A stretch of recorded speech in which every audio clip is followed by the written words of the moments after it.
एक लड़की थी और उसकी बस एक गलती थी कि उसका स्किन कलर नॉर्मल लोगों जैसा नहीं था। ये उसको नहीं लगता था, मगर दुनिया ने उसको महसूस कराया था। स्कूल, फैमिली फंक्शंस, रिलेटिव के घर, हर जगह लोग उससे अतरंगी बातें करते थे।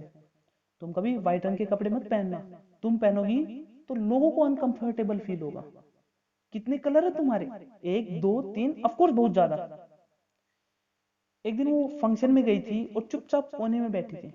तभी अचानक एक आंटी उसके पास आई और बोली, बेटा कौन सा मेकअप करवा के आई हो?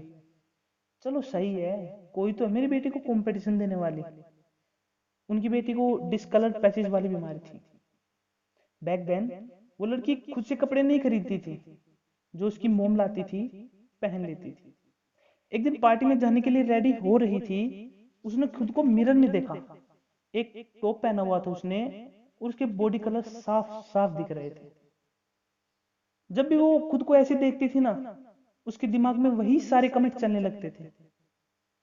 उसने वो टॉप उतारा, नाइट सूट पहना और मोम को बोला कि आप लोग जाओ पार्टी में, मैं नहीं जाऊंगी। और बिना कुछ कहे चुपचाप सोने चली गई। वो लड़की अपनी बॉडी कलर को लेकर इतनी कॉन्शियस हो गई थी कि उसने पार्टीज में जाना छोड़ दिया था, रेडी होना छोड़ दिया था, यहाँ तक कि लड़कों से बातें करना छोड़ दिया था। बिकॉज शी फेल्ट जज, unwanted and not pretty. Stage बहुत पसंद था उसे, मगर इतनी सारी आंखें उसके टैलेंट से ज्यादा उसके कलर को कंज्यूम करेंगे। इस बात का डर सा बैठ गया था उसके मन में। कुर्ते पहनने लगी थी, hashtag traditional cloth, hashtag ethnic cloth, ये करने के लिए नहीं, बल्कि किसी ने उसको बोला था इंडियन पहना कर, बॉडी कलर कम दिखेंगे। जब भी कोई उस पर कमेंट पास करता था ना, वो घर आके अकेले रोती थी और किसी से कुछ नहीं कहती थी। दोस्तों की दोस्ती और फैमिली के प्यार ने उसको इस मुकाम पे खड़ा तो कर दिया था, where she felt confident to stand in a crowd. उसे लगा वो जीत गई है। लेकिन नहीं, 13 साल बाद भी, यानी आज, यानी आज भी अगर वो किसी के साथ रिलेशन में आती है तो अपनी बॉडी कलर को लेके बहुत इनसिक्योर होती है, खुद की बॉडी को इज्जत करने लगती है और डरती है कि कहीं कोई लड़का बचपन की तरह उस पर कमेंट पास ना कर दे। सोसाइटी स्टैंडर्ड के हिसाब से वो स्ट्रॉन्ग तो हो गई है, लेकिन उसकी बॉडी पे वो डिफरेंट कलर्स आज भी उन कमेंट्स की याद दिलाते हैं।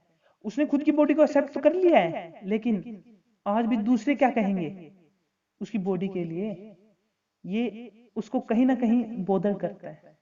बाय द वे, सुना है वो लड़की फिर से स्टेज पे जाने लगी है। अब तो कैमरा भी फेस करती है और आजकल इंस्टा रील भी बनाती है। पर मैं उस दिन का इंतजार कर रहा हूँ जिस दिन उसके जहन में ये नहीं आएगा, दीक्षा उस बाइक पे मत बैठना, वरना वेली हो जाएगी। शायद उस दिन मैं जीत जाऊं और वो सभी लोग हार जाएं जिन्होंने उसको ये महसूस करवाया है, तुम किसी से कम हो। अगली बार अगर तुम किसी की बॉडी पे कमेंट करो ना, तो ये स्टोरी याद कर लेना और हो सके तो रुक जाना।